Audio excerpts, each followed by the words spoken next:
അസാധാരണം ഈ thriller echo review. നിങ്ങൾ ആദ്യമായിട്ടാണ് ഈ ചാനൽ കാണുന്നത്, ഒന്ന് സബ്സ്ക്രൈബ് ചെയ്ത് ബെല്ലൈക്കൺ അമർത്തുക. From the makers of Kishkindha Kaandam എന്ന ഒരൊറ്റ ടാഗ് ലൈൻ മതിയായിരുന്നു ഒരു സിനിമ ആസ്വാദകന് എക്കോയ്ക്ക് ടിക്കറ്റ് എടുക്കാൻ. കിഷ്കിന്ദ കാണ്ഡത്തിന് ശേഷം ദിൻജിത്ത് അയ്യത്താർ സംവിധാനം ചെയ്ത കിഷ്കിന്ദ കാണ്ഡത്തിനും കേരള ക്രൈം ഫയൽ സീസൺ 2 ശേഷം രാഹുൽ രമേശ് തിരക്കഥ രചിച്ച ചിത്രത്തിൽ സന്ദീപ് പ്രദീപ്, വിനീത് അശോകൻ, നരേൻ, ബിനു പപ്പു തുടങ്ങിയവരാണ് പ്രധാന താരങ്ങൾ. കിഷ്കിന്ദ കാണ്ഡം കണ്ടൊരാൾ എന്ത് പ്രതീക്ഷയിൽ ടിക്കറ്റ് എടുത്തോ അതേ പൂർണ്ണാർത്ഥത്തിൽ നൽകിയിട്ടുണ്ട് എക്കോ. പ്രേക്ഷകരുടെ ജനറൽ ഐക്യു വെച്ച് പ്രഡിക്ഷനുകൾക്ക് അപ്പുറമാണ് എക്കോ എന്ന് ഒറ്റ വാചകത്തിൽ പറയാം. ഡയലോഗ് ഡ്രിവൺ ആണ് കഥപറച്ചിൽ രീതി. സ്ലോ ബേസിൽ തുടങ്ങി അഡ്വഞ്ചർ സ്റ്റോറി ത്രില്ലിംഗ് മോഡിലേക്ക് ഷിഫ്റ്റ് ചെയ്യുന്ന എഴുത്ത്. അതേസമയം ഒരൊറ്റ ഗ്രാഫിൽ പോകാതെ ഡയലോഗ് കൊണ്ടും സന്ദർഭങ്ങളെ കണക്ട് ചെയ്തുകൊണ്ടും ഉടനീളം സിനിമയിൽ പ്രേക്ഷകനെ കുരുക്കിയിരുത്തും. ഒരു നിമിഷം പോലും കഥയ്ക്ക് പിന്നിലോ മുന്നിലോ പോകാൻ കാഴ്ചക്കാരനെ എഴുത്തുകാരൻ അനുവദിക്കുന്നില്ല. Echo from the infinite chronicles of Kuriachan എന്നാണ് സിനിമയുടെ മുഴുവൻ പേര്. വളരെ കോംപ്ലിക്കേറ്റഡും അഡ്വഞ്ചറസുമാണ് കുര്യച്ചൻ. കുര്യച്ചന്റെ ജീവിതത്തിലൂടെയാണ് കഥയുടെ സഞ്ചാരം. അയാൾ ആരാണെന്ന് അറിയാനുള്ള യാത്ര പോലെയാണ് പ്രേക്ഷകർക്ക് കുര്യച്ചനെ തേടി അവിടെ എത്തുന്ന ഓരോ കഥാപാത്രങ്ങളും. കേരള, കർണാടക സംസ്ഥാനങ്ങൾ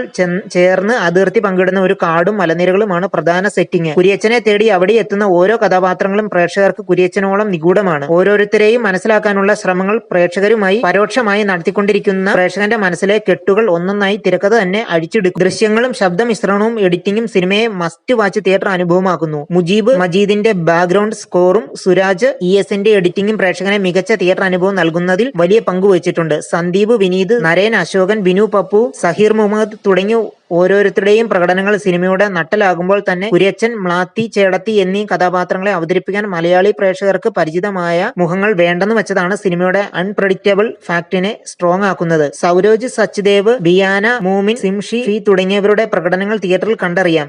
വിനീതോ നരേനോ മുമ്പ് ചെയ്ത കഥാപാത്രങ്ങളിലൂടെ ഒരു കണിക പോലെ അവശേഷിക്കാത്ത പ്രകടനങ്ങൾ. കിഷ്കിന്ധയ്ക്ക് ശേഷം മമ്മൂട്ടിക്കോ മോഹൻലാലിനോ ഒപ്പം അടുത്ത സിനിമ ചെയ്യണമെന്നായിരുന്നു എല്ലാവരും കരുതിയിരുന്നത്. എന്നാൽ എക്കോ ചെയ്താൽ തന്റെ ഗ്രാഫ് ഉയരുമെന്നാണ് പ്രതീക്ഷ റിലീസിന് മുൻപ് സംവിധായകൻ ദിൻജിത്ത് അയ്യത്താർ പറഞ്ഞിരുന്നു. ആ പ്രതീക്ഷ തെറ്റിയില്ല. കിഷ്കിന്ധ കണ്ട പ്രേക്ഷകരെ എക്കോ നിരാശപ്പെടുത്തില്ല. നിങ്ങൾ ആദ്യമായിട്ടാണ് ഈ ചാനൽ കാണുന്നത്, ഒന്ന് സബ്സ്ക്രൈബ് ചെയ്ത് ബെല്ലൈക്കൺ അമർത്തുക.